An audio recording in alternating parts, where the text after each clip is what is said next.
اس کے باب میں ہماری شریعت نے ایک بڑی واضح جو ہمیں ہدایت کی ہے وہ یہ ہے کہ جو بندہ قرض دینے والا ہے وہ اس پر زیادتی اور نفع کا مطالبہ نہیں کر سکتا۔ اس کو شریعت ربا کہتی ہے، یعنی سود کے ساتھ تعبیر کرتی ہے۔ ہماری شریعت میں اس چیز کو قطعی طور پہ حرام قرار دے دیا ہے۔ اللہ تبارک و تعالیٰ نے قرآن مجید فرقان حمید میں سود کی حرمت کو واضح طور پہ بیان کیا۔ فرمایا سورۃ البقرہ کی آیت نمبر 275 میں احل اللہ البیع وحرم الربا، فرمایا کہ اللہ نے خرید و فروخت کو حلال کر دیا ہے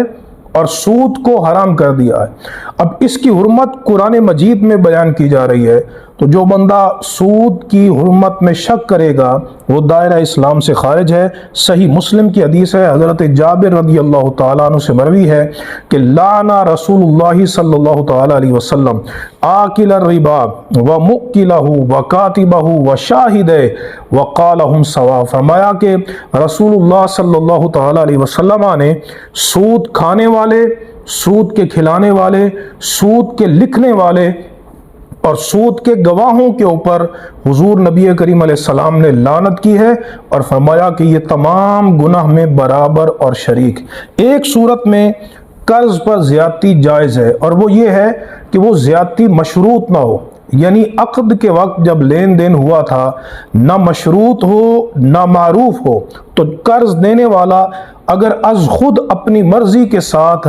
قرض میں اضافہ کر کے دے تو اس کی حدیث میں تحسین کی گئی ہے۔ چنانچہ صحیح بخاری اور مسلم کی حدیث ہے، نبی کریم علیہ السلام سے ایک بندے نے اونٹ لینا تھا، آپ نے وہ جب آپ سے تقاضا کرنے آیا اپنے قرض کا تو سرکار دو عالم علیہ السلام نے حکم دیا کہ اس کا اونٹ اس کو دے دیا جائے۔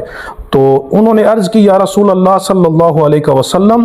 ہمارے پاس اس سے بہتر اونٹ موجود ہے، یعنی جس اونٹ کا یہ تقاضا کر رہا ہے اس سے بہتر اونٹ موجود ہے۔ تو نبی کریم علیہ السلام نے فرمایا کہ تم بہتر اونٹ ہی اس کو واپس کر دو، کیونکہ ان خیارکم احسنکم قضاء،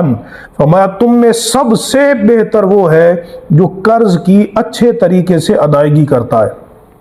یعنی جتنا قرض لیا ہے اس میں اپنی خوشی کے ساتھ، رضامندی کے ساتھ، از خود بغیر شرط اور بغیر کسی عرف کے اگر وہ اضافہ کر کے دے تو ایسا کرنا جائز ہے۔ اللہ تبارک و تعالی ہمیں سود سے محفوظ فرمائے۔